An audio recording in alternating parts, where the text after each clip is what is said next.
Hello there, this is going to be a very quick stream. I won't be able to answer questions. I know normally I would answer questions during a live stream, but instead I'm just going to spit this out and people can follow up and ask questions after the stream in the comments section as normal. Okay, so sorry about that, I do apologise. Usually I give people time to ask questions. But anyway, we're going to get on with this because I should have done this well, it's a little bit early, I realise that. Okay, here we go. Hi, welcome to How to D&D. My name is Fred Weller, and today I want to talk about Dungeons & Dragons 5e, and I want to talk about using special mechanics, and specifically I want to talk about using special, improvised or unusual actions, because this is the sort of thing that trips a lot of people up.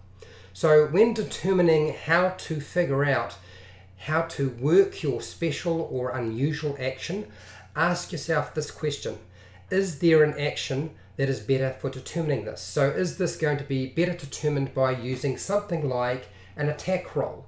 Now I've already done a video on using special improvised attacks. So is there an attack roll, saving throw? So attack rolls against AC, saving throws. I've already talked very briefly yesterday about special improvised attacks. So if it's going to fall into that bracket, then go with the attack. And that means we're not really dealing with a special improvised action, it's just an attack. But if it doesn't fall into that bracket and we are actually dealing with something that's going to be classified as an action rather than a straight off attack, then there are a couple of things we need to look at.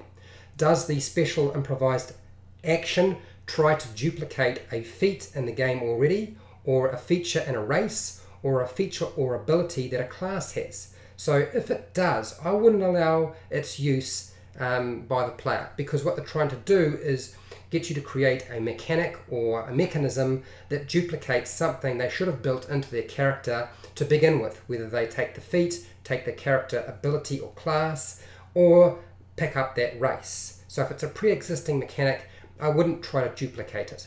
But if it doesn't duplicate a mechanic that does already exist, then create your own. Now, there's another thing here that you can use, and that is there a game mechanic that is very similar but not exactly the same, very similar to what you're trying to achieve with your character? You know, the character wants to do a particular thing. Is there something that's very similar? So can you use elements of it? It might not be exactly the same, but it could be very similar. So special actions are then broken down into the following. Either it's going to be a skill check or an ability check. So is there a skill already on the list of skills that would fit what they're trying to do? If it doesn't, then you're going to use an ability modifier or an ability check of some kind if it doesn't fit into the skills sector. The special action being performed, does it need one thing involved, or are there multiple aspects to it? So is one dice roll sufficient, or are multiple dice rolls involved, or are there multiple elements? So think about it in terms of if you think about in terms of Dungeons & Dragons 4e, they had the thing called the skill challenge, where you made a series of rolls. Sometimes it was very short, you made one roll that was just a skill check or an ability check, but sometimes you'd make a series of rolls. So now you've got to decide, as I said, whether they're going to roll one dice or they're going to have to make several dice rolls to determine what actually happens. Okay, now we're going to talk about, does any dice roll actually have to be performed? Because that's one of the things that tends to pop up a few times.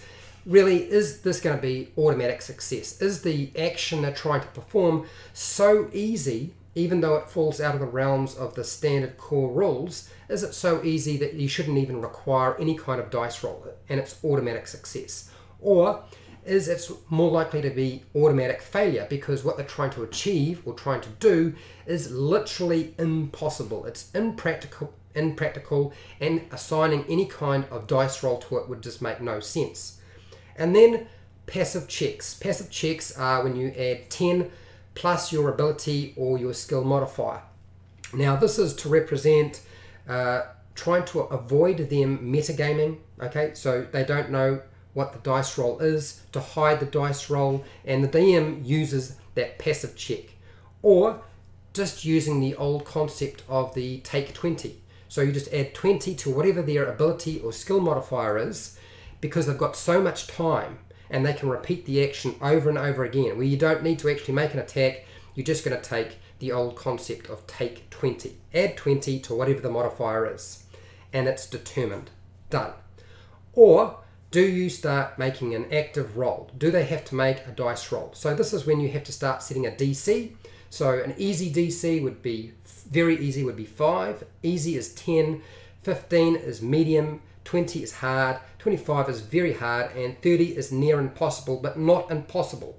So that's what I want to just stipulate, that 30 represents near impossible, but not impossible. It could be achieved.